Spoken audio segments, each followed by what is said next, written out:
चुनाव सुधार से कुछ नहीं होगा, सुधार चुनाव आयोग में होना चाहिए। ये चुनाव आयोग में क्या हो रहा है, ये क्या गड़बड़ जाला है? आधे अधूरे पैराग्राफ, ड्राफ्ट में कुछ, फाइनल ऑर्डर में कुछ, चले थे नागरिकता तय करने, बाद में उसको हटा देते हैं, पर आधार को पहचान नहीं मानते। ये तो कहानी में और सस्पेंस बढ़ गया।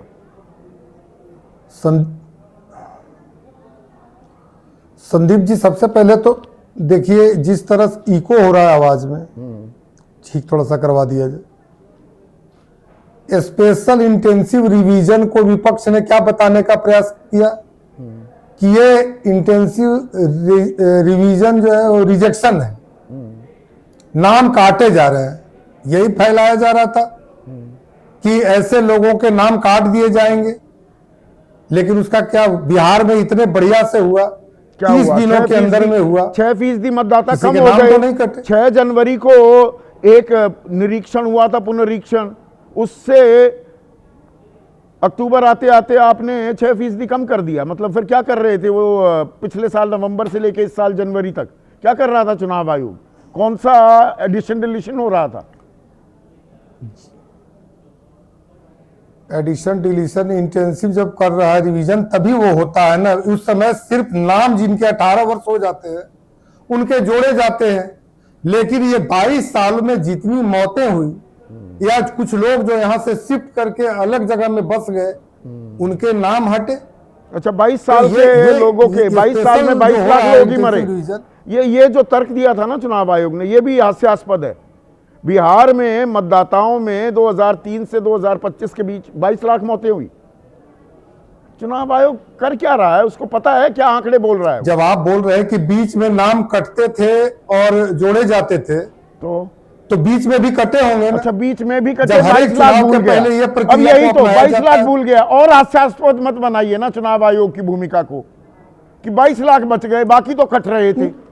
नहीं, देखिए हास्यास्पद हो सकता है, चुनाव आयोग का मैं प्रवक्ता नहीं हूं, हास्यास्पद नहीं बना रहा हूं। आप जितने भी सवाल उठा सकते हैं उठाइए, लेकिन विपक्ष का सिर्फ विरोध करना, क्या एक भी काम यहाँ पर भारत में अच्छा नहीं हुआ? विपक्ष कहाँ? ये तो क्या कोई भी संस्था नहीं है, काम नहीं कर रही। ओपी रावत जो कहकर गए 1 महीने की फैसिनेशन क्या है, ये 1 महीने में ही कराएंगे, किस पंडित जी ने बताया है?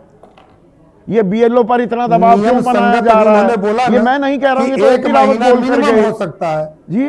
और तो मिनिमम पर ही फैसिनेशन क्यों है? लेकिन अन्य राज्यों में भी कोई अलग नहीं समझा जाए, इसीलिए 1 महीने का समय दिया। नहीं तो अगर 4 महीना दिया जाता तो लोग बोलते कि यहाँ पर कुछ स्पेशल खेल करने वाले। तो आप कहीं भी तो एक बार गंभीरता से बढ़ा दिया, फिर ये 7 दिन क्यों बढ़ा दिया? यूनिफॉर्म होना 7 दिन क्यों बढ़ा दिया मुन्ना भाई?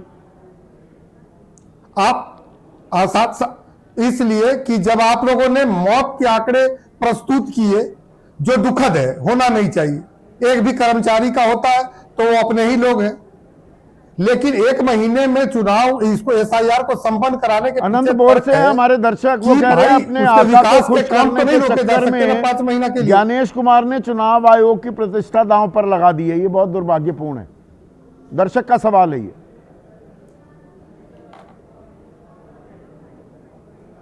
नहीं, ये किस तरह से आप कह सकते हैं कि दांव पर लगा दिया? नियम संगत अगर नहीं हो तब हो सकता है। ये इसका कोई आका नहीं है।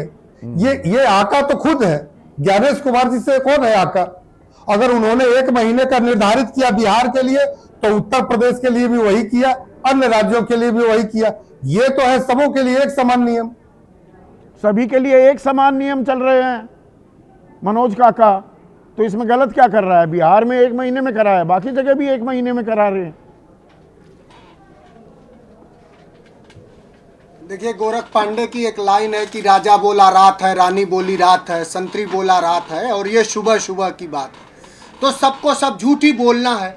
ये तो बहुत अच्छा आर्टिकल, जिस आर्टिकल पर आपने डिबेट किया दामिनी नाथ का, जो इंडियन एक्सप्रेस में जो छपा है, इतना बेहतरीन छपा है कि अभी तो हम लोग ये और पूरा देश आपके माध्यम से जाने कि पूरा देश ये जानता था कि भारतीय जनता पार्टी के नेता, प्रवक्ता और मंत्री सब व्हाट्सएप से अपना ज्ञानवर्धन करते हैं, व्हाट्सएप यूनिवर्सिटी से। आज हम लोगों ने ये जाना इंडियन एक्सप्रेस के तहत कि व्हाट्सएप यूनिवर्सिटी से हमारा चुनाव आयोग भी चल रहा। इतना गंभीर विषय, सुबह चर्चा हुई और शाम को व्हाट्सएप पर सबके अप्रूवल भेज दिया देश के मुख्य चुनाव आयुक्त ने।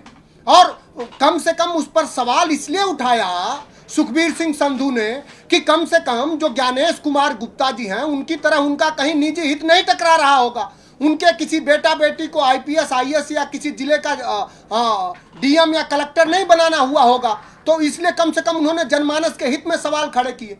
जो लगातार आपने वोट, किसने कहा है, सब पूरा देश ये जानता है कि इस देश में नागरिकता चेक करने का हक अगर किसी को है तो गृह मंत्रालय को है। बहुत मोटी मोटी बात है कि नागरिकता कैसे, आप कैसे नागरिकता लोगों की जांच कर रहे हो।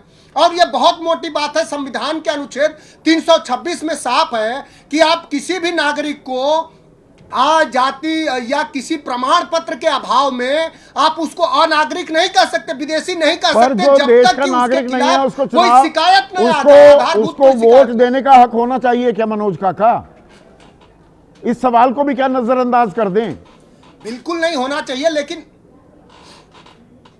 क्या देश की नागरिकता, देश के निर्वाचन आयोग से यही तो सवाल पूछा जा रहा है कि आप एसआईआर कर रहे हो कि आप नागरिकता चेक कर रहे हो।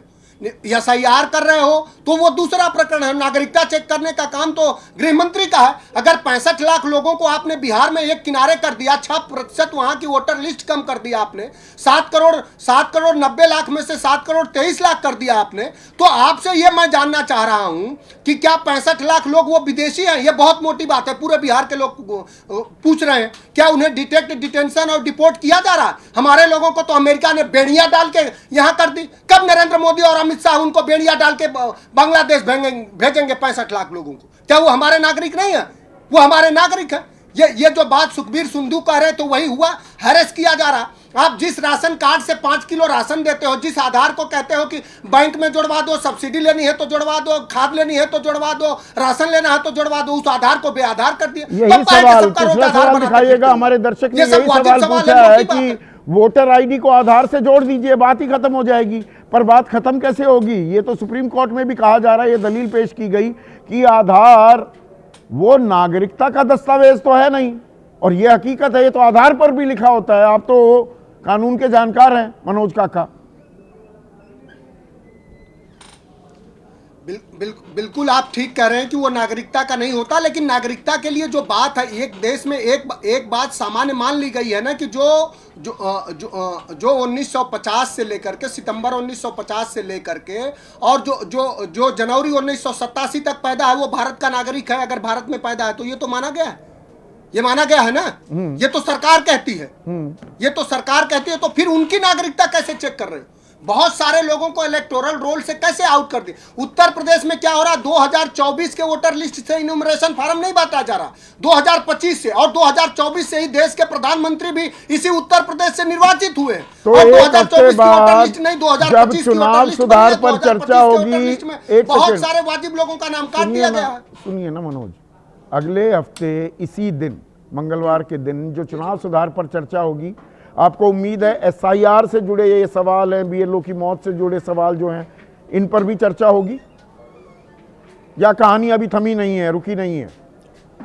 बताइए, जो हुक्मरान देश के और जो माननीय प्रधानमंत्री जी इतना उदासीन है लोगों के जीवन को लेकर के, कि जिस दिल्ली में डॉक्टर कह रहा है, सीजीआई कह रहे हैं कि हवा जहरीली है, लोगों के लंग्स, फेफड़े और ब्रेन हेमरेज हो रहे हैं, वहाँ वो कह रहे हैं कि उस मौसम का मजा लीजिए।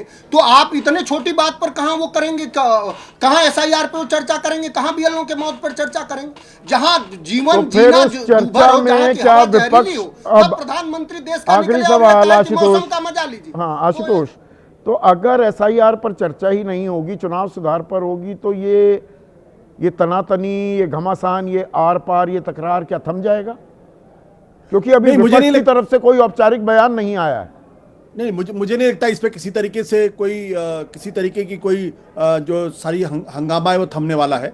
ये एक विवादास्पद मसला है और इस पर सरकार और इलेक्शन कमीशन बिल्कुल सुनने के लिए तैयार नहीं है। जो उनके फंडामेंटल जो बुनियादी सवाल है उसका जवाब देने के लिए भी तैयार नहीं है। इस सवाल का कहीं कोई जवाब ही नहीं मिलता कि आपाधापी में आपने क्यों किया, इतनी जल्दबाजी में क्यों कर रहे हैं। अगर आपका मकसद वोटर लिस्ट को साफ करना था तो 3 महीने के अंदर भी कर लेते आप।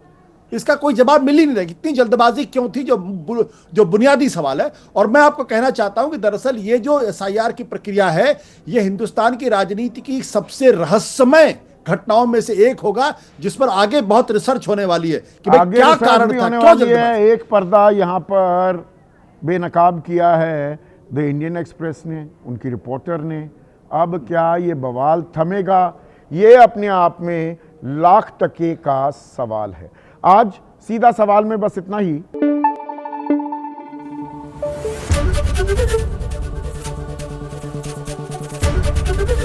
एबीपी न्यूज आपको रखे आगे।